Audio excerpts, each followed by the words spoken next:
દીપડાનો 7 થી 8 દિવસથી બહુ ત્રાસ છે અને આ પશુપાલકને બહુ તકલીફ પડે છે. આની કંઈક નિવારણ આવે તો વધારે સારું. વાડી વિસ્તારને બધાને બહુ તકલીફ પડે છે. મજૂરો ટકતા નથી, મજૂરો બધા વયા જાય છે.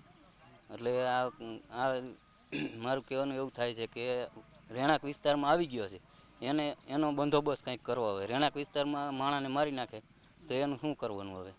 છેલ્લા એક અઠવાડિયામાં કેટલા પશુને માર્યા? એક અઠવાડિયામાં 7 થી 8 પશુને માર્યા છે.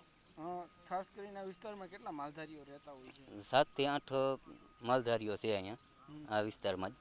બીજા તો ઝાઝા છે પણ 7 થી 8 આ વિસ્તારમાં જ છે. આ વિસ્તાર ક્યાં આવેલો છે અને શું છે? મનરપુર 1માં સીમ છે, મનરપુર 1ની અને આજી ડેમ 2 નંબર એની નીચે. ખાસ કરીને કેટલા દિવસથી આ દીપડાનો ત્રાસ છે? દીપડાનો ત્રાસ તો 12 મહિના થવા આવશે હમણાં. દીપડો દેખાય એનો 12 મહિના થવા આવશે, પણ હમણાં 10 દિવસથી બહુ વધી ગયો એનું એમ. રાતે પશુપાલકોનો રાતે હવે તો પશુની જ વાઈટ જોવે છે કે આ નોખા પડે, માણસો વયા જાય પછી પશુમાં જ સીધા પડવાનું. અત્યારે પશુ સિવાય બીજું કાંઈ ખાતા જ નથી. ફૂલનું વાવેતર કરી છે અને ફૂલમાં જ રહીએ છીએ અને ફૂલમાં વધારે બીક રહીએ છીએ. રીતસર એ ગર્જના કરે એ અમે સાંભળી છીએ.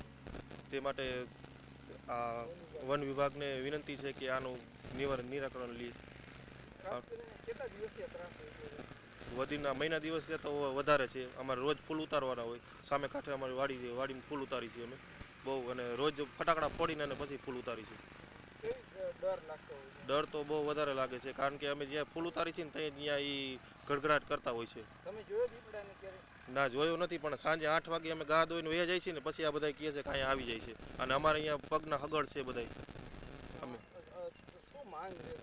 માંગ એવી છે કે કલેક્ટરશ્રી ને વન વિભાગ આનું જલ્દથી જલ્દ બંદોબસ્ત કરે આનો ગમે ત્યાં.